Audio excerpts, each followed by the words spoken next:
Muy pero muy buena gente, ¿cómo están? Bienvenidos a un nuevo programita de FF Podcast, bienvenidos a un nuevo Fútbol en Foco de jueves. ¿Qué tal les va la vida? ¿Qué tal anda toda la people? Déjenlo ahí en la caja de comentarios. Bueno, hoy arrancamos un programón porque tenemos un tema muy interesante para tratar el día de hoy, pero antes que nada le vamos a dar la bienvenida a nuestro compañero de programa, el señor JP Sheffer. ¿Cómo andás, Juanpa? ¿Todo bien? Que los cumpla feliz, que los cumpla. Feliz cumpleaños, querido Nano. Bueno, Muchas espero gracias, señor. que sea un día muy especial para usted. Lamentablemente le estoy haciendo laburar en su día de cumpleaños, pero bueno, Nada, pero no acá pasa tenemos que nada. hablar de fútbol. No pasa nada, señor. Estamos acostumbrados ya. Los cumpleaños para mí, ya le digo, son un día más. Es un día especial, pero es un día más. Y bueno, y si hay que laburar, hay que laburar. No se le puede hacer otra cosa, ¿no? Exactamente. Y más todavía teniendo en cuenta que hoy vamos a tener un programa muy especial, ya que es su cumpleaños, vamos a hablar de una temática que mucha gente nos pidió que habláramos. Hay mucha gente obviamente que está enojada con la realidad del fútbol uruguayo, que ya no participamos de la misma manera en torneos internacionales como era el siglo pasado. Y va por ahí el programa de hoy, ¿verdad, señor? Sí, porque en los programas anteriores, los podcasts anteriores, estuvimos hablando un poquito del desempeño de los equipos uruguayos en competiciones internacionales y algo que salió y destacó mucho es la mala imagen que dejó el Club Atlético Peñarol jugando su partido por Copa Sudamericana. Y si bien Nacional está dando un poquito más de pelea, está demostrando un poquito más de coraje y de lo que vale realmente el fútbol uruguayo, la gente está indignada porque nuestro querido campeonato uruguayo, no compite a nivel internacional. ¿Y por qué? Porque no tenemos el mismo nivel de infraestructura, no tenemos la misma economía de fútbol que tienen países como Argentina, como Brasil. Bueno, ni hablar de las ligas europeas que nos llevan años luz de ventaja. Y bueno, la gente está obviamente indignada con las actuaciones de los equipos uruguayos porque hace muchísimos años ya que ninguno de los dos grandes, por lo menos de Uruguay, llega a instancias decisivas. Si bien Peñarol llegó en 2011 en aquella Copa Libertadores, no pudo concretar y bueno, se quedó en segundo lugar y ya después volvió a hacer lo mismo de siempre. ¿Y qué pasa? Que mucha gente estos días nos estuvo escribiendo en el podcast, cuando pedimos en la cuenta de podcast de Instagram nos estuvo escribiendo, cuando nosotros pedimos su opinión respecto al rendimiento de los dos grandes en copas internacionales. Y un tema que se repetía mucho en los mensajes de los oyentes era eso, que estaban molestos, indignados con el rendimiento de los equipos uruguayos en el exterior. Así que hoy vamos a tener un programa en el que vamos a tratar este tema más en profundidad, porque esto tiene un trasfondo muy grande. Esto no viene así, esto es solamente la superficie del iceberg que se ve en el agua, porque por debajo hay muchos temas para tratar y muchos temas para comparar con otras ligas para que la gente entienda y dimensione las decisiones y las malas decisiones en realidad que toman muchas veces los dirigentes de nuestro fútbol y de los equipos uruguayos y que tarde o temprano terminan pagando caro cuando les toca salir a jugar al exterior, ¿verdad? Para ir directamente al grano, como bien usted ha hecho una introducción al tema de manera excelente, donde nos podemos meter en diferentes ramas de este problema, ¿verdad?, que tiene el fútbol uruguayo. Pero para ir directo al grano y para poner comparaciones y para que la gente también entienda de lo que estamos hablando, hoy en día la liga uruguaya está por debajo, por ejemplo, de la liga paraguaya, considerándolo por la FIFA, que lo ha dicho y que ha hecho un ranking. La liga uruguaya está por debajo de la liga colombiana, está por debajo de la liga ecuatoriana. Entonces, ¿cómo puede ser que con lo glorioso, hazañoso que fue nuestro fútbol en el siglo XX, estemos dando tanta pena ahora en este siglo, ¿verdad? Sí, Es algo que realmente tenemos que hablarlo desde diferentes temáticas. Es lo de la infraestructura, obviamente, es algo muy importante y es uno de los causantes más influyentes para que esto no esté funcionando, ¿no? Porque si comparamos con la región, usted estaba hablando recién de Brasil, de Argentina, a sí. cualquier predio de cualquier club de la primera división de estos dos países vecinos y se va a encontrar con una ciudad deportiva. Exactamente, una ciudad deportiva, un proyecto más ambicioso de lo que se ve en el fútbol uruguayo. eh, y además de eso, nosotros acá en Uruguay, el fútbol uruguayo, yo creo que solamente lo miramos los uruguayos.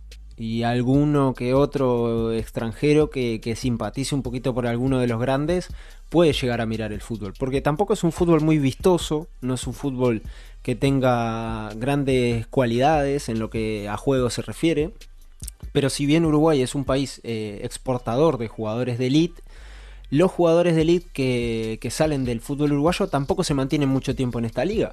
Es decir, proyectos como jugadores que salen de canteras, como por ejemplo Valverde o Darwin Núñez, que ahora valen 100, 110, 150 millones de euros en Europa, son jugadores que salieron de las canteras de los clubes uruguayos y tuvieron pasaje por el fútbol uruguayo, por la primera división, pero ninguno de ellos se asentó más de 6 meses. O sea, un periodo muy corto en donde los jugadores apenas pueden demostrar su rendimiento, se van muy jóvenes a Europa, obviamente. Y también por otro lado se entiende que tomen esas decisiones porque los que tienen la posibilidad de emigrar a Europa y de irse a un fútbol muchísimo mejor en cuanto a calidad, progresan mucho como proyecto de jugador, mejoran mucho su nivel, mejoran mucho su rendimiento, sus cualidades, y los que no tienen tanta suerte, por ejemplo, pero sí tienen alguna oferta de la región, como puede ser Brasil, como puede ser Argentina, que son los dos fútbol más potentes que hay en la región, toman la decisión también de irse. Entonces se mantienen a lo mejor 6 meses en el club del que son hinchas, del que salieron desde el baby fútbol, desde las divisiones inferiores, y se van a los países vecinos y también destacan, porque el fútbol argentino, por ejemplo, o el fútbol brasilero, en cuanto a lo que es nivel de juego, supera muchísimo al fútbol uruguayo, y creo que eso es algo que se ve, o sea, que está a la vista de todos, porque por algo Argentina ganó el último mundial, por ejemplo. Exactamente, ¿no? Teniendo en cuenta también el tipo de fútbol que pudo mostrar en el Mundial, ¿no? Y yo, escuchándolo atentamente, estaba pensando, ¿usted mira fútbol escocés? Sí, sí, me gusta mucho el fútbol escocés, sobre todo ver al Aberdeen. Y no están, en cuanto a lo que es, por ejemplo, nivel de canchas, no está tan alejado del fútbol uruguayo, el fútbol escocés. Sí, yo me refería sobre todo, usted lo que pasa que es un fanático del fútbol y le viene a preguntar a la persona que mira más fútbol seguramente Yo miro en fútbol, Inglaterra. yo miro fútbol hasta de Pero le digo, Australia. le digo, claro, tendría que haberle preguntado a otra persona. Eh, ¿Qué pasa? Lo que iba es que el fútbol escocés se caracteriza mucho por los dos grandes, Sí, ¿verdad? Celtic y Rangers dividen el país. sí, Y eso hace que no sea una de las ligas que se televisa a nivel mundial. Por ejemplo, la Premier League se televisa para todo el mundo, la sí, liga escocesa no. no, Entonces yo creo que por ahí podemos más o menos entender lo que pasa en el fútbol uruguayo. Es un fútbol que a la gente del exterior, obviamente sin contar los uruguayos que vivimos en el exterior y que miramos obviamente el campeonato uruguayo, a los demás no les interesa porque no lo ven vistoso, porque exacto. no lo ven competitivo, porque ni siquiera ven competitivo al mejor, al campeón del fútbol uruguayo en las ligas continentales, en los torneos continentales. Entonces, claro, si vos sos hincha de River Plate, estás mirando un resumen en la televisión o escuchando el podcast de Fútbol Foqueros y escuchás que Peñarol es el mejor o el segundo mejor del campeonato uruguayo, de 2-0 con Millonarios, obviamente no te vas a poner a mirar a Peñarol en el torneo local. Sí, O sea, no. es algo que realmente no está siendo compatible con el público, ¿no? Con la audiencia. Digamos que solo los uruguayos miramos en nuestro pobre fútbol. Sí, no, aparte también algo que, por ejemplo, usted va a decir es una tontería, pero algo que denota, por ejemplo, que el fútbol uruguayo no es competitivo o que no es lo mejor, lo más mirable, por ejemplo, en caso de partidos televisados, es que uno mira el fútbol argentino, por ejemplo, y ve un partido, no sé, Argentino Juniors, Unión de Santa Fe, por ejemplo, y ve la cancha llena. Si bien es una cancha pequeña, ve la cancha llena. O mira un Patronato Aldo Civi y ve las canchas llenas. Sin embargo, uno 100%. viene a mirar el fútbol uruguayo, como por ejemplo un partidazo para nosotros, como fue el clásico el otro día de Wanderers y River Plate, del clásico del Prado, y la cancha está vacía. O sea, ¿por qué? Porque además de que en Uruguay la población es bastante pequeña comparado con otros países, como por ejemplo los dos vecinos, Argentina y Brasil, que tienen muchísima más población que nosotros, también esa poca población que nosotros tenemos está dividida en dos, como bien dijiste vos, está fraccionada en dos. supongámosle, para que nadie se ofenda, que tenemos un 40% de hinchas de Peñarol y un 40% de hinchas de Nacional, y el otro 20%, y estoy siendo bastante generoso con un 20%, el otro 20% dividido en el resto de los equipos que se encuentran en la primera categoría del fútbol uruguayo, en la primera división. Entonces eso también dificulta mucho el crecimiento tanto de los clubes como el crecimiento del campeonato en sí, porque la gente va a mirar solamente a Peñarol y a Nacional, y los poquitos hinchas que pueden llegar a tener los demás clubes que compiten en la primera división, tampoco les da para generar mucha recaudación, para, no sé, conseguir mejores sponsors, conseguir mejores Sí, no, claro, se condiciones. entiende. Se entiende a la perfección, estoy 100% de acuerdo con el tema de lo que significa también que vaya una hinchada, que llene la cancha, ¿verdad? Que la gente vaya a ver a su equipo. El fútbol uruguayo da pérdida, ya lo dicen todos los presidentes de los clubes menores. Sí. El fútbol uruguayo, abrir la cancha para tu equipo es pérdida, entonces realmente queremos intentar buscarle una solución. No solo nosotros, sino ustedes también van a tener la posibilidad de comentar, de dar su opinión, qué es lo que tiene que pasar en el fútbol uruguayo para que cambie. Nosotros les vamos a aportar datos hoy, Exacto. eh, datos que les pueden servir para también tener una idea de lo que está sucediendo. Los dos tenemos puntos de vista también que vamos a dejar en el programa.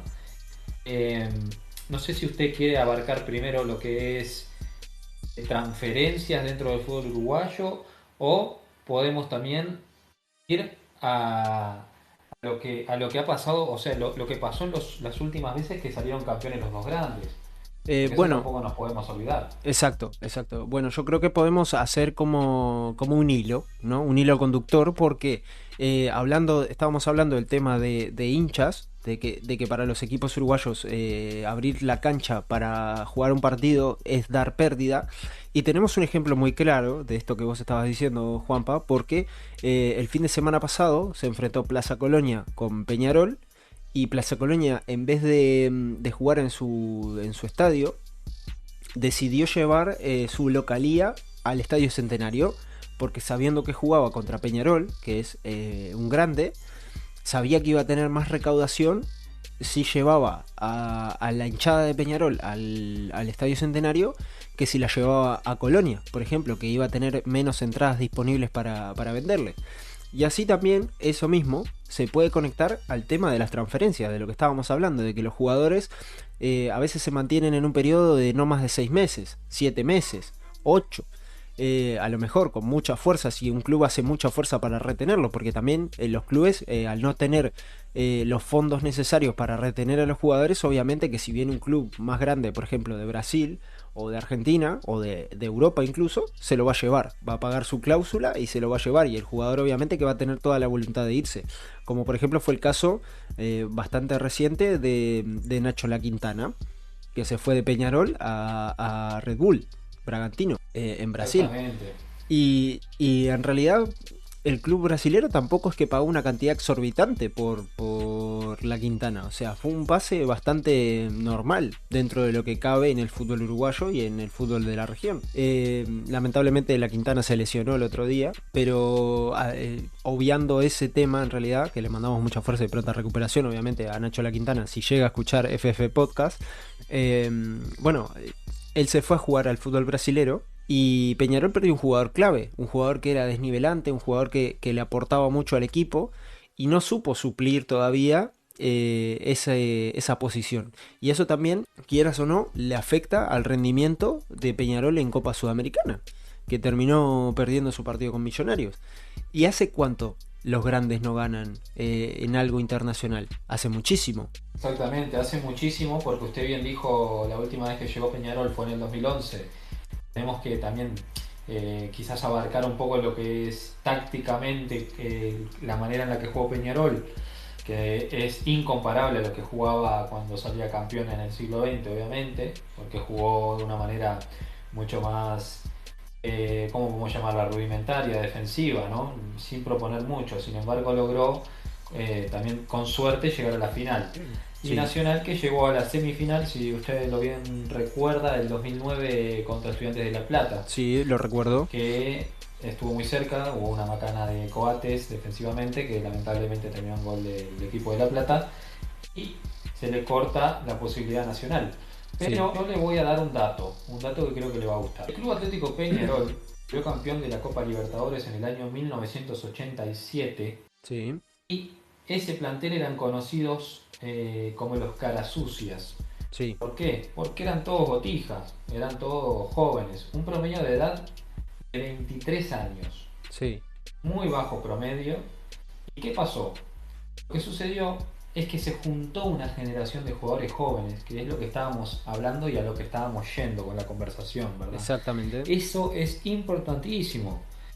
No apurar las generaciones, no vender antes, exacto. porque si no, se desprestigia totalmente el club.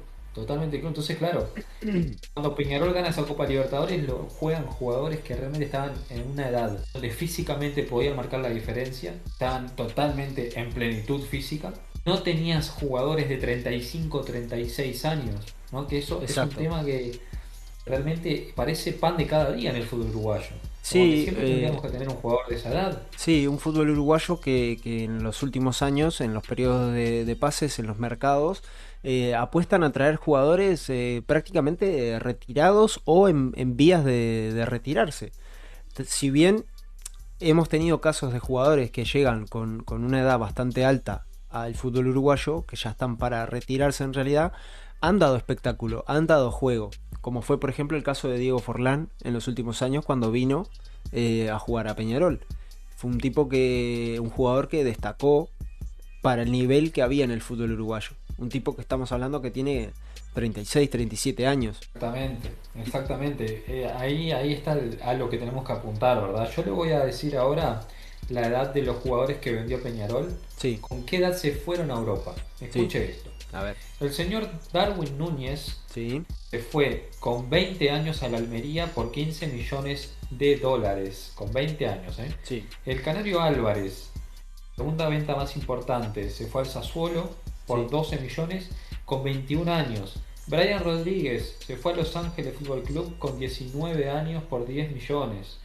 Listri se fue al Manchester United con 18 años. sí. Facundo Torres se fue a Orlando por 6.800.000 con 21 años también. Sí, Valverde, el gran también, caso, ¿no? Se también. va a Castilla con 18 años. Entonces, claro, cuando analizamos esto, ¿cómo puede ser que hay jugadores que ni siquiera tienen 20 años y ya se fueron? Sí. Es imposible. Bueno, también tenemos casos de jugadores que prácticamente ni siquiera llegan a debutar en la primera división y se van.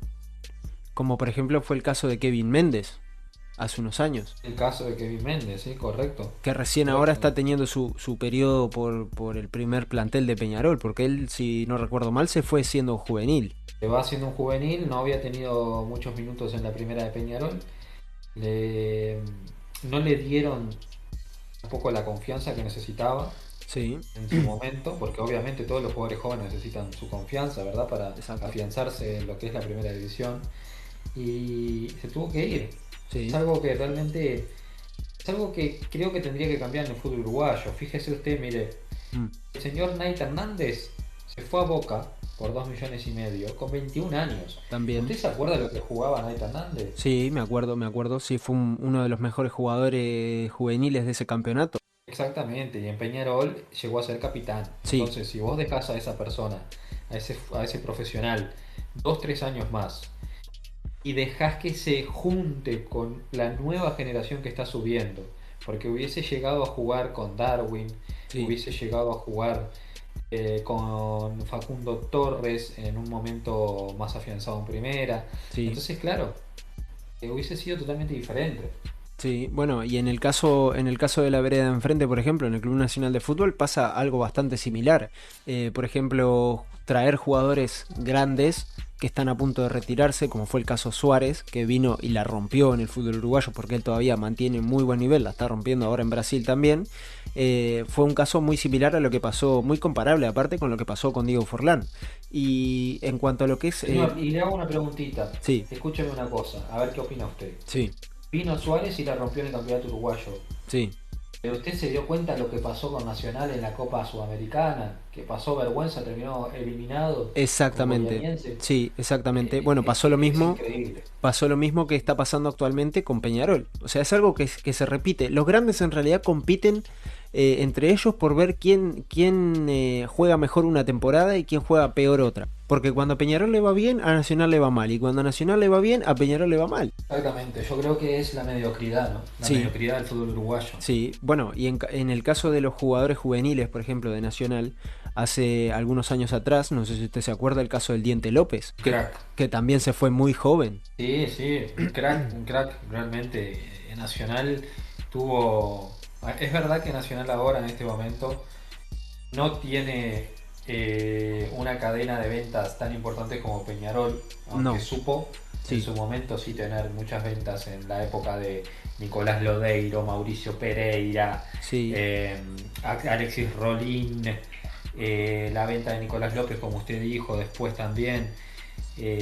Seguro se me está quedando alguno más en el camino, entonces Bueno, claro, por ejemplo, hace poquito nomás se fue Brian Ocampo, por ejemplo, muy buen jugador también, salido de la cantera de Nacional. exactamente, un El jugador Pacha que si hubiese estado Espino, mejor acompañado, usted fíjese lo que hacen esos jugadores, es que hay que analizar lo que hacen esos jugadores cuando vienen a Europa, sí, porque realmente potencian su rendimiento, eso bueno, significa que no están jugando bien en Uruguay, no estamos haciendo bien las cosas, ya sea tácticamente exacto, o físicamente. exacto. Bueno, por ejemplo, tenemos del lado de Nacional tenemos tres ejemplos claros de jugadores juveniles que tuvieron un periodo muy breve en la primera división uruguaya y que se fueron al exterior y les fue bastante bien. El caso Matías Viña, por ejemplo, con la Roma, el caso Brian Ocampo y el caso Alfonso Espino, por ejemplo, con el Cádiz. Y bueno, y eso Ahí también, se ve, ahí se ve, ¿no? Ahí se ve exacto. lo que estamos hablando. Bueno, yo le voy a comentar para que se haga una idea también, para que la gente entienda de todo esto que estamos hablando,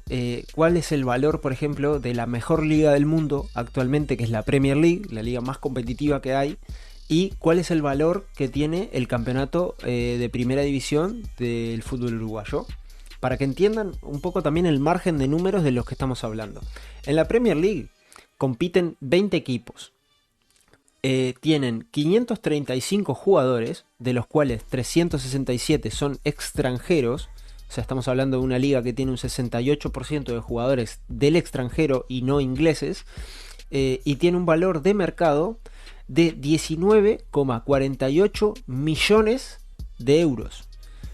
Y el jugador, un promedio de edad de 27 años, que es un porcentaje, un nivel de edad bastante alto, pero que es cuando los jugadores alcanzan su máximo potencial, que siempre se habla del prime de los jugadores, que es entre los 25 y los 28 años. Y su jugador más valioso es Erling Haaland, que su fichaje costó 170 millones. Impresionante, ¿no? Realmente es escalofriante la diferencia que existe, ¿no? Son dos mundos diferentes, Exacto, económicamente. estamos hablando de que en el último periodo de pases, en el último mercado de pases de la Premier League, se gastaron 10,42 mil millones de euros en fichajes de jugadores en total. Una cosa bestial, ¿no? Realmente increíble. Y no quiero ni saber comparándolo con el fútbol uruguayo. Bueno, espérese que ya le voy a decir, porque le voy a comentar, por ejemplo, cuál es el valor de mercado. Para la gente le voy a aclarar que todos estos datos son reales, los pueden ir a chequear ustedes mismos. Hay una página que se llama Transfer Market, que ahí tienen todos los valores de los que estamos hablando y que es bastante fiable además en cuanto a datos. Por ejemplo, el Manchester City, que es el mejor equipo actualmente de la Premier League junto con el Arsenal, tiene un valor de mercado de 1,05 mil millones de euros. ¿Cuánto? ¿Me lo puedes repetir? Porque es que creo que escuché mal. 1,05 mil millones de euros cuesta el equipo entero de Manchester City. Y tiene un promedio de edad de 26,8. O sea, casi 27 años es el promedio de edad del plantel. Es impresionante, realmente, ¿no? Bueno, su equipo, el Yo Arsenal. creo que ahí también se muestra cómo trabajan en el scouting, ¿verdad? Exacto, exacto. El tema scouting en las ligas como la Premier League es muy importante. En el caso, por ejemplo, del Arsenal Football Club, su equipo, su valor es de 890 millones de euros. un poquito por debajo de Manchester City, pero bastante dinero también. Es que bueno, justamente hay equipos que invierten más en, en potenciales jugadores, ¿no? Que Exacto, buscan un poco más jugadores de menor edad. Y después están los clubes como el Manchester City que quieren ser un poco más directos. Tratan a los jugadores un poco más como mercancía, digámoslo, exacto. en donde buscan un nivel alto para que vayan a su equipo. Ahora están queriendo invertir un poco, poniendo filiales en el mundo, pero Exacto, ahora en un ratito creo que usted tiene el número sí, de City Torque sí, exactamente. Bueno, y vamos a entender de que esto no es tan así, no es que van, ponen filiales y se ponen a gastar un dineral, no, no no, es no, así. no, al contrario, es un proyecto que a ellos les da mucho porcentaje de ganancia. Porque Manchester City, bueno, estamos hablando de una liga en la cual los clubes dejan de ser un poco clubes y pasan a ser empresas, como quien dice. O sea, ya Manchester City Totalmente. dejó de ser un club y es una empresa con filiales alrededor del mundo, como el caso de Red Bull, por ejemplo, que tiene equipos en diferentes países, en Brasil, en Austria, por ejemplo. Una empresa que compró y que creó clubes. Bueno, en Alemania, por ejemplo, un caso muy puntual, el de Red Bull Leipzig. Entonces, claro, los clubes pasan a ser empresas y generan muchísimo dinero en cuanto a lo que es contratos de televisación, sponsors, invierten mucho en lo que es el tema infraestructura, el tema cantera. Dejan de tener una cantera y pasan a tener una universidad, como quien dice, porque muchos de los jugadores, además de vivir en ese país, tienen una residencia, estudian ahí, entrenan, tienen un montón de staff a su disposición, médicos, fisioterapeutas, cocineros, nutricionistas, preparadores físicos, algo que, por ejemplo, en el fútbol uruguayo no se ve. ¿Y por qué? Porque le voy a pasar para que vea y le voy a contar un poquito los datos del fútbol uruguayo en cuanto a números. En el campeonato uruguayo, para la gente que está escuchando el podcast, juegan 16 equipos y tiene un número de jugadores que es 489. O sea, tenemos en el fútbol uruguayo 489 jugadores, que vamos a compararlo un poquito con los números que le dije. En la Premier League juegan 535 con un equipo más, o sea que estamos más o menos igual en cuanto a jugadores y equipos. Tenemos un porcentaje de 51 jugadores extranjeros, mucho menor al porcentaje de extranjeros que hay en la Premier League, es un 10% lo que hay en el fútbol uruguayo. Y bueno, el valor de mercado del fútbol uruguayo, o sea, ¿cuánto vale el campeonato uruguayo? 339.000 euros. O sea, ni siquiera millones. El fútbol uruguayo vale mucho menos de lo que vale el fichaje de Haaland. O sea, no llega a ser ni una tercera parte del fichaje de Haaland. No, es algo El promedio de edad muy del loco. fútbol uruguayo, de los jugadores del fútbol uruguayo, es casi 26 años, 25,8, 26 años vamos a redondearlo. Está bien porque es prácticamente el mismo que, o casi el mismo que la Premier League. Y el jugador más valioso actualmente del fútbol uruguayo es Matías Arezo, delantero del Club Atlético Peñarol, que vale 7 millones de euros. O sea, ustedes. Matías Arezo que está a préstamo, ¿no? O Está a sea que préstamo, exacto, está a préstamo del Granada. Exacto. Entonces, Matías Arezo no vale ni una décima parte del fichaje de Erling Haaland. Ahí nos damos cuenta de la barbaridad de distancia que hay entre las ligas europeas y el fútbol de Sudamérica y sobre todo el fútbol uruguayo, que es de lo que estamos hablando puntualmente. Entonces, por ejemplo, si quisiéramos irnos a otra liga, quizás no tan competitiva como la Premier League, y nos fuéramos, no sé, a la Bundesliga o a la Serie A, encontraríamos también ejemplos bastante similares.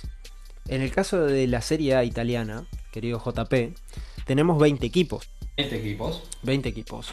560 jugadores, de los cuales la mitad, 350, son extranjeros. Estamos hablando de un 62%, un poquito más de la mitad de los jugadores de la Serie A son de afuera de Italia. Y un valor de mercado que es de 8,28 millones. O sea, ni siquiera comparable al de la Premier League, que lo sobrepasa por muchísimo. Y el jugador más valioso de la Serie A italiana es Víctor Osimhen de Napoli, que vale 100 millones de euros su traspaso. pero no se compara, ¿no? Porque estamos hablando de un jugador, pero el segundo puesto viene mucho más abajo, me imagino, Sí, el valor. sí, exactamente. Bueno, en cuanto, como ya le digo a la gente que está del otro lado escuchándonos, o sea, hay una diferencia abismal en lo que es el tema presupuestos del fútbol europeo y el fútbol uruguayo. Pero no precisamos irnos ni siquiera tan lejos. Podemos irnos a los países vecinos y ver qué tal le va a los equipos y a los países vecinos. Por ejemplo, en el caso de Argentina, en la liga profesional de la primera división, tenemos 28 equipos, es una liga mucho más grande que la liga uruguaya. Tenemos 770 jugadores, de los cuales un 15%, o sea, 119 jugadores son extranjeros, y un valor de mercado de 1,08 millones de euros. Un porcentaje bastante más alto que el fútbol uruguayo. Y si miramos el jugador más valioso de esta liga, supera casi por el doble de precio a nuestro mejor jugador del fútbol uruguayo. O sea, nuestro jugador más valioso. ¿De Y quién estamos hablando en es el caso caso Argentina? de Mateo Retegui, que su Sí, traspaso claro. vale 16 millones. Es un jugador que la ficha la tiene en Tigre, ¿verdad? Exactamente. No es el caso de Arezzo, que la ficha en realidad es de Granada. O sea que Exacto, estamos no. hablando de un valor que en caso de venta no va al fútbol uruguayo, se lo va a quedar el Exacto. equipo español. Exactamente. Entonces también tenemos esas complicaciones. O sea, el fútbol uruguayo está apretado por todos lados. O sea, no le entra plata. Porque si uno se pone a pensar en lo que estábamos hablando hace un ratito nomás de los jugadores juveniles que se van muy jóvenes, a mí se me vienen muchísimos casos de jugadores jóvenes que se han ido prácticamente en un mes. O sea, en un periodo de no más de 6 meses. O sea, suben a la primera división, juegan a lo mejor 5 o 6 partidos, destacan y se van. Y además de eso, el fútbol uruguayo también tiene la complicación de que el periodo de traspases no está... O sea, no va al mismo ritmo que el periodo de traspases de los países vecinos. Es decir, cuando acá el periodo de fichajes terminó, hace 2 meses prácticamente, en el fútbol brasilero, por ejemplo, todavía sigue, que fue lo que pasó con el caso de Ignacio La Quintana. Exactamente. Lo que pasó con la Quintana es un claro ejemplo de que el fútbol uruguayo estaba totalmente desvalorizado. No puede ser que en mitad de un campeonato Venga un jugás club, un día y al otro día ya te estás presentando en un club de Brasil. O sea, exacto, es algo totalmente exacto. ilógico para el fútbol europeo, por ejemplo. Bueno, el fútbol europeo, recordémosle un poco a la gente, el periodo de traspasos es más o menos el mismo. O sea, terminan a lo mejor un día antes, un día después en otros países vecinos, pero casi siempre están más o menos en las mismas fechas, ¿verdad? Exactamente. Sí, porque se cambió eso, ¿verdad? Antes teníamos otro formato, pero para facilitar un poco lo que es el periodo mundial de traspasos se cambió y estamos en similitud ahora. Bueno, JP, dejando un poco de lado el tema de números y de valor de una liga y otra, tenemos otro problema también que hace destacar el trasfondo que tiene el fútbol uruguayo, y es que no solamente tiene un problema en cuanto a lo económico con los traspasos y los jugadores, sino que también en tema de infraestructura, como bien hablábamos antes. Ese es un tema que realmente se habla muy poco, el tema de inversiones, ¿no? Imagínense que ni siquiera piensan en eso, ¿no? Los directivos de los clubes no piensan en poner dinero para mejorar un vestuario. Fíjese el caso de Liverpool con Palma, Sí, que realmente es un equipo que ha vendido muchísimo, que ha generado ingresos, que económicamente está bien, sí, y hace poco una revisión le dio negativa, o sea, le dijeron que no podía disputar partidos en Belvedere. sí, Entonces, ¿cómo puede ser que equipos como Liverpool, que está generando un capital importante por venta, invierta en infraestructura, ¿verdad? Cuando es tan importante. Eso es la base. Es la exacto. base para un mejor crecimiento, para una mejor valorización del fútbol uruguayo, ¿verdad? Exacto. Y si miramos, por ejemplo, otros equipos del fútbol uruguayo, tenemos ejemplos claros de inversión en lo que es infraestructura, en lo que es cantera, en lo que es centros de alto rendimiento. Bueno, obviamente los grandes los vamos a obviar porque los grandes sí tienen inversión. El caso de Nacional, por ejemplo, que está con las remodelaciones del Parque Central, que está con las remodelaciones de la residencia de sus juveniles, que ha hecho mucha inversión en cuanto a lo que infraestructura se refiere, de los céspedes, o sea, para darles a sus jugadores unas mejores condiciones. El caso de Peñarol, con la construcción del campeón del siglo, que hace algunos meses atrás cumplió 6 o 7 años, si no me equivoco, ya de su construcción. Obviamente la inversión que tienen las Acacias, que han remodelado toda la cancha, el centro de alto rendimiento, las instalaciones de los Aromos, el caso también de Defensor Sporting, por ejemplo, que en el Parque Rodó también ha hecho mucha inversión en lo que es el tema de infraestructura, gimnasios, vestuarios, que se ha visto incluso en las transmisiones de los partidos. Y bueno, son casos puntuales que destacan, pero como bien dijiste vos, también tenemos clubes como Liverpool, por ejemplo, que no, que a pesar de generar muchos ingresos, no están invirtiendo en eso. Otro ejemplo, por ejemplo, puede ser Danubio. Bueno, Cerro no lo vamos a incluir porque Cerro tiene problemas económicos y de deudas con sus jugadores. Eh, pero tenemos casos, por ejemplo, como Montevideo City Torque, que fue comprado por la filial del grupo City, que vino de Inglaterra. Hace poquito en un podcast también estábamos hablando de que el Bayern Múnich estaba interesado en invertir en el fútbol uruguayo. Entonces yo creo que eso le podría aportar un plus a los clubes y ayudarlos también a impulsarlos un poquito a mejorar. Sin duda, ¿no? Estoy de acuerdo con lo que usted dice, aunque me parece también que tendría que haber un cambio en la cabeza dirigencial Sí, de los clubes, ¿verdad? Porque estamos muy resultadistas. Usted fíjese que hay muchos clubes que prefieren invertir en un jugador que tenga 29, 30 o inclusive 32, 33 años, a en vez de invertir en un sueldo de un calibre para un jugador así, ascender a un juvenil, sí, intentar que haya una generación buena, sí, ¿verdad? Que jugando juntos realmente puedan agarrar un buen ritmo. Usted fíjese en Argentina lo que sucede. Equipos menores, como lo son Tigre, como lo son Defensa y Justicia, los agarraron entrenadores muy bien preparados, con mucho respaldo de la directiva, ¿verdad? Y esto es fundamental, yo diría que es la primera parte en el escalafón. Lo primero, lo primordial es que se le dé confianza al entrenador y que se le dé tiempo y que no se vaya a la cancha a querer tener los 3 puntos. Vas a la cancha esperando que juegue bien el equipo y a tener paciencia. ¿Por qué? Porque una vez que juega bien, van a llegar los resultados, pero tiene que jugar bien. Entonces exacto. yo creo que lo que está pasando es que hay una urgencia realmente en todos los equipos menores y también grandes, donde en vez de apostar a tener generaciones que estén mínimo 3 4 años, un plantel que no rote tanto como rota en cada mercado de fichajes en Uruguay, tratar de que sea más regular, ¿verdad? Entonces creo que ahí está la clave para que cambie la realidad. Sí, coincido completamente contigo, Juanpa. O sea, yo creo que los dirigentes, tanto del fútbol uruguayo como de los clubes, tienen que cambiar la mentalidad, tienen que empezar a apostar también en proyectos a futuro y no siempre en traer a la estrella que nos hizo felices en cierto tiempo. Bueno, y hay muchos casos puntuales de jugadores, tanto de Peñarol como de Nacional, por ejemplo, que son los dos grandes que más se destacan, de jugadores que no se les da la oportunidad, no se les da minutos, proyectos bastante interesantes, como puede ser el caso de Nico Rossi, como fue el caso de Oscar Cruz, bueno, Fagundes, por ejemplo, en Nacional, tenemos alguno más que por ahí me estoy olvidando, y no se les da tampoco la oportunidad de mostrarse, de apostar a ellos.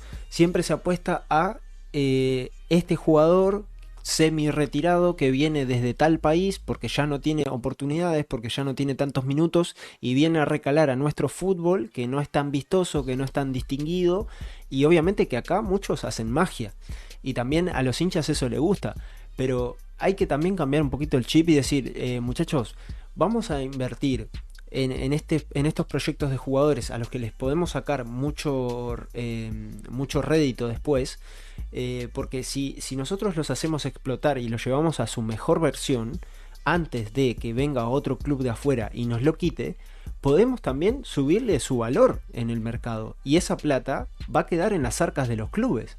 Entonces, ¿qué, ¿qué necesidad tienen los equipos de generar buenos proyectos de futbolistas si no los van a saber aprovechar y van a dejar que vengan equipos del exterior a llevarse jugadores por un porcentaje mucho menor del que se le puede realmente sacar, y después quedarse prácticamente sin el jugador y sin dinero? O sea, no Exactamente, es inteligente. para nada, para nada. Esas son las cabezas que dirigen el fútbol uruguayo, ¿no? Bueno, y así Ahí es también donde, estamos. claro, ahí es así es donde estamos. A mí me encantaría realmente escuchar qué es lo que opina la gente, qué soluciones podría proponer la gente. Me gustaría mucho que nos dejaran comentarios, que nos digan si tiene solución lo que está pasando con el fútbol uruguayo, si ven que no hay solución, si creen que la selección uruguaya puede cambiar esto de alguna manera, ya sea con buena representación a nivel mundial, a nivel continental, de la selección uruguaya. ¿Creen que Marcelo Bielsa puede cambiar no solo la cara de la selección, sino también la cara del fútbol uruguayo? Todo eso es lo que me gustaría escuchar de la gente de los fútbol foqueros. Bueno, vamos a proponerle a la gente entonces que nos sigan en nuestras redes sociales. También nos pueden dejar en la caja de comentarios su opinión al respecto de lo que estamos hablando. Y qué proyectos. La consigna en realidad del día de hoy es: si vos fueras un dirigente de un club o del fútbol uruguayo en general, ¿qué medidas tomarías para cambiar esta situación, para intentar revertirla y mejorarla? ¿Qué ideas se te vienen a la cabeza? ¿Cómo mejorarías la estructura y la infraestructura de un club? ¿A qué apostarías? ¿A traer jugadores del exterior? ¿A darle la oportunidad a pibes que vienen desde las canteras? ¿A mejorar su rendimiento? ¿A darles mayores oportunidades? ¿Un espacio? ¿A tratarlos como realmente se merecen? Porque muchos de ellos vienen desde proyectos, desde muy chiquitos jugando en los clubes. O sea, ¿qué medidas tomarías vos para impulsar al fútbol uruguayo a llegar a un mayor nivel y a competir a nivel tanto regional como quizás en un futuro a nivel europeo? Porque recordemos que dentro de unos añitos, que pasan bastante rápido, se va a jugar el Mundial 2030 y Uruguay es uno de los candidatos a ser anfitrión. Entonces, ¿qué medida podrían tomar? ¿Qué opinan ustedes al respecto? ¿Creen que está bien lo que se está haciendo con el fútbol uruguayo? ¿Creen que está mal? Así que les dejamos la consigna. Recuerden que nos pueden seguir en nuestros Instagrams. En mi caso, @vikingo_nano en Instagram y en Twitter. Recuerden que pueden seguir a la cuenta oficial de Fútbol en Foco, que es @ff_podcast23 en Instagram. Y ahí nos pueden hacer llegar sus mensajes, sus opiniones y qué piensan al respecto de esto. Y además también pueden ir y comunicarse con el señor JP, que voy a deletrear. Hoy voy a deletrear su Por Instagram. favor, sí, sí, Sí, sí, porque que me han hemos llegado... recibido críticas. Exacto, me han llegado muchos mensajes de gente que no sabe cómo se escribe su nombre en Instagram, señor. Así que lo voy a decir correctamente y usted me va a tratar de corregir si me equivoco. Es arroba en Instagram, es arroba JP, que se escribe no la letra J y la P, se escribe JP, JOTAPE, y su apellido que es Scheffer, que se escribe SCHEFFER. ¿Correcto? Correcto, espectacular. Muy bien. Está listo para venir hasta Berlín y ser un alemán más.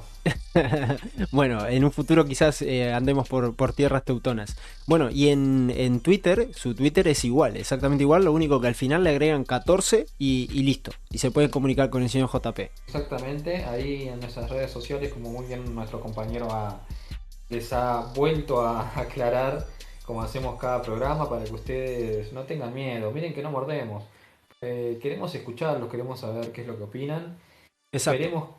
Esperemos que muy pronto también podamos tener entrevistas con nuestros seguidores, con nuestra comunidad, que es un objetivo, ¿verdad, señor? Exacto. Les voy a proponer algo a los oyentes del podcast y es que en un futuro vamos a agregar con el señor JP al programa una sección que se va a llamar La Voz del Hincha o La Voz del Pueblo, para que ustedes nos manden sus mensajes en el correr de la semana. Entonces nosotros cuando hagamos los programas que se van a subir los días martes y jueves, vamos a comentar también un poquito lo que ustedes piensan, lo que ustedes nos hacen llegar al respecto. Me parece genial, es lo que queremos escucharlos, queremos compartir ideas, queremos que realmente se desahoguen con nosotros, que nos digan qué les gustaría, si prefieren una Copa del Mundo ganada por la selección uruguaya o una Copa Libertadores con el equipo que tanto aman. Queremos escucharlos. Exacto, exacto. Queremos que interactúen con nosotros porque nosotros estamos acá para ustedes. Estamos haciendo esto para ustedes.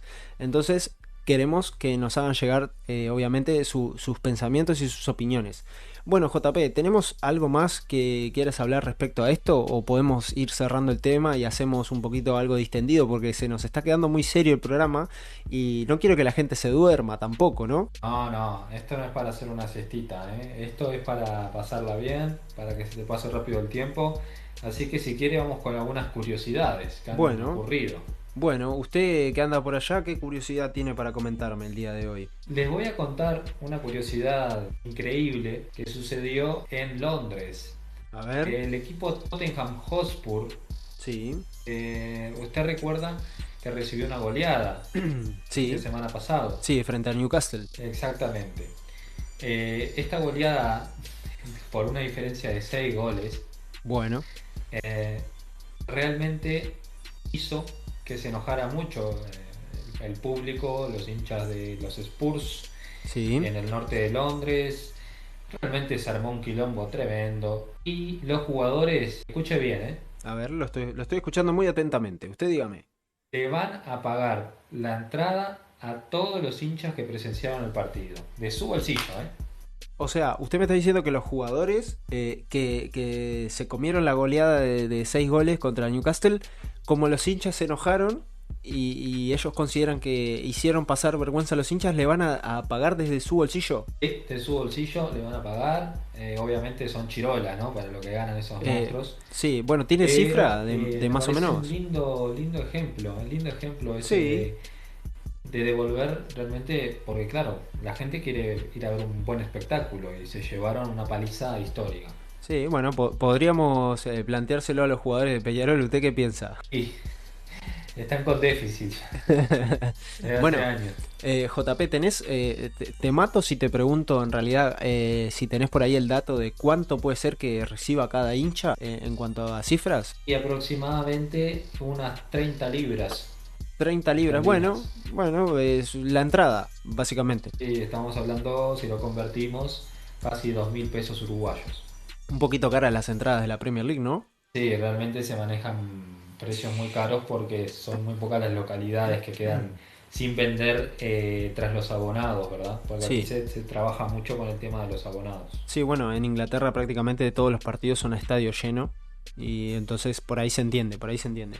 Bueno, ¿tiene alguna curiosidad más que me quiera contar o quiere que yo le cuente una? Cuénteme una usted, a ver, ¿qué le llegó? ¿Qué pajarito le contó esta vez algo? Bueno, además de una curiosidad, es una noticia sobre nuestro querido amigo noruego, Erling Haaland, que dice, Uy, dice lo siguiente, el amigo Erling eh, es el futbolista, se convirtió en el futbolista con más goles, lleva 33, recuerda que la semana pasada estábamos en el podcast y llevaba 30, lleva 33 y es el jugador que más goles ha marcado en una temporada oficial de Premier League de 38 jornadas. O sea, hubo jugadores que marcaron más, pero en un formato de menos de 38 jornadas. En la Premier League actual, que tiene 38 fechas, Haaland es el máximo artillero y superó a nuestro amigo Mohamed Salah, el egipcio, que la rompe en Liverpool, que es ídolo. Y además de eso, obviamente lo logró con 22 años de edad. O sea, este tipo está destinado a ser un futuro Balón de Oro. yo no puedo dejar de pensar en la historia, ¿verdad? De este muchacho. Hay que ir un poco hacia el pasado. Sí, Recordar que su padre recibió una patada muy cruel sí, de parte del jugador del Manchester United, Roy Keane, le propinó una patada muy fuerte y le arruinó la carrera. Por esa lesión, el padre de Haaland no pudo jugar más. Jugaba en el City. sí. Y mire usted cómo la vida da revancha, ¿no? Y ahora le da esta posibilidad al hijo de romper todos los récords con el mismo equipo donde jugó su padre. Sí, bueno, hace un tiempo antes de que Erling Haaland fichara por el Manchester City, que había rumores de que se podía ir a otro equipo, él dijo que quería jugar en el City porque su padre había jugado en el City. Y debe defender los mismos colores. Exacto, y por eso terminó decidiendo fichar por el Manchester City. Y bueno, obviamente Haaland es un monstruo, ya lo veíamos hace algunos años atrás. No sé si usted se acuerda del Mundial Sub-20, aquel Mundial Sub-20 en el que participó Uruguay y tuvo una muy buena participación. Aquella selección de Darwin Núñez también, que estaba, por eso la coincidencia y la comparación siempre de Haaland-Darwin. que Erling Haaland marcó 12 goles en un partido. Es una locura. Bueno, lamentablemente fue contra la selección de Honduras en ese mundial. Y bueno, Haaland marcó 12 goles, 6 en el primer tiempo y 6 en el segundo tiempo. Aparte lo hizo así, ¿no? Lo dividió, incluso lo fraccionó perfecto. Para que se pueda disfrutar de manera bien fraccionada. Sí, sí, sí. Bueno, así que vamos a ver qué le depara a nuestro amigo noruego, que todavía tiene 5 fechas más por delante y que se puede quedar con otro récord más. Seguramente lo va a romper, ¿verdad? Y si no lo rompe esta temporada, lo romperá la siguiente, porque tiene techo el noruego. Sí, bueno, en realidad es prácticamente si en el próximo partido de Premier League marca un gol, va a alcanzar, y si marca dos, va a superar a Shearer, que es el que tiene el récord histórico de máxima cantidad de goles. Shearer, ¿eh? Sí, sí, sí. No es poca cosa. Bueno, ¿tiene alguna curiosidad más que me quiera contar, señor? Por Asia, Cuéntele a la gente. increíblemente.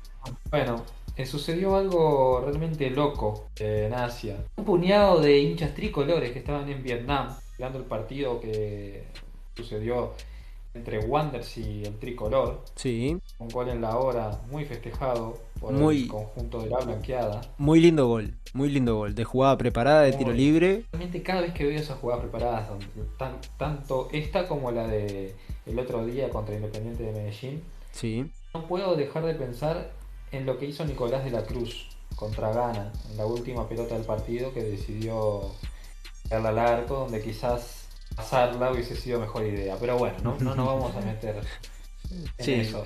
deje al pobre Nico de la Cruz, por favor. Noche en Vietnam, Sí, madrugada, 1:30 de la mañana, se escuchan gritos en un apartamento, gritos fuertes. ¿qué pasó? Llaman a la ¿Se estaban policía. peleando? No, increíblemente, señor, llaman a la policía golpea la puerta. Sí. 3 hinchas de Nacional desaforados por el gol en la hora de su equipo para poder ganar. Como locos ¿Usted me está por la hablando en victoria. serio? Sí, inclusive el que estaba más desaforado terminó detrás de rejas. No, ¿en serio? Detrás de rejas, señor, como le estoy No, diciendo. Terminó pasando la noche en el calabozo. no. Y claro, las denuncias realmente los vecinos van a tener repercusiones, porque si vuelven a gritar otro gol, Sí, sí, sí. cuidado, Bueno, van a tener que ir del país. recordémosle a la gente también que, bueno, en esos países asiáticos como Vietnam, es muy estricto todo lo que es tema legal, o sea, de ruidos molestos, y para los vecinos y esas cosas, es bastante estricto. Y bueno, obviamente tienen penas muy duras por una mínima cosita, porque terminar en un calabozo por festejar un gol de tu club me parece una barbaridad, pero bueno, se entiende porque es otra cultura, ellos no están tan familiarizados con el fútbol, obviamente no están tan familiarizados como nosotros, que nos ponemos a gritar como desaforados por un partido, entonces se entiende que este hincha haya terminado, pero no me lo puedo creer, o sea, Increíble, realmente nadie lo esperaba. Yo creo que los chicos simplemente estaban mirando a su club, sí. estaban disfrutando el partido y claro, como cualquier persona uruguaya que le gusta el fútbol, lo gritaron desmedidamente, pero bueno, para tranquilizar a la gente, está todo bien con el hincha, ya regresó a su hogar y va a quedar como una anécdota. Va a quedar como una anécdota, y una anécdota muy buena, porque imagínense después, en una comida, en un asado con amigos, decirle, che, Tiene que salir siempre. ustedes saben que yo estuve preso por gritar un gol de Nacional cuando vivía en Vietnam. Va a terminar en el programa de Nat Geo, preso en el extranjero. Sí, sí, bueno, El programa. perfectamente puede salir, ¿no? Increíble. Increíble. Historias de Increíble. vida. Sí, historias de vida. Bueno, JP, ¿tenés alguna curiosidad más que quieras comentar? Porque yo simplemente tenía esa de Erling Haaland, que me pareció interesante traerla al podcast. Pero esta semana está bastante tranquilo el tema del mundo del fútbol, y sinceramente no tengo muchas cosas como para contar. Realmente creo que esta semana ha sido un descanso para muchos fútbol foqueros Sí, y la semana que viene se nos viene todo, realmente, todas las competencias, se nos viene tanto en América como en Europa y se nos acerca también el Mundial Sub-20, así que por el programa de hoy vamos cerrando, si te parece. bueno, muy bien, vamos cerrando. Le recordamos a la gente que la semana que viene va a haber mucho fútbol. O sea, esta semana estamos, como quien dice, en un banco. Estamos como parando un poquito porque la próxima semana se vienen muchísimas cosas. Hay Champions League, hay Copa Sudamericana, hay Copa Libertadores, hay Premier League. El fin de semana hay muchos partidos. Creo que después la otra semana también hay eliminatorias, si no me equivoco, fútbol europeo. Hay muchísimas cosas para tratar. Entonces se nos va a venir mucha información encima. Y vamos a tener que ver cómo hacemos para traerles todo, para que no se pierdan nada, ¿verdad? Lo que es seguro es que la mejor manera de empezar la semana que viene va a ser escuchando el podcast del día martes, donde vamos a informarles de todo lo que va a suceder en la semana. Les vamos a recordar los eventos deportivos que pueden presenciar, y también el podcast del jueves, donde les vamos a decir qué ha pasado. Así que por favor manténgase suscriptos, pónganle a la campanita ahí para que les avise los nuevos podcasts que estamos subiendo, y de esta manera van a estar informados. Muy bien, señor. Me parece muy correcta su forma de presentarlo.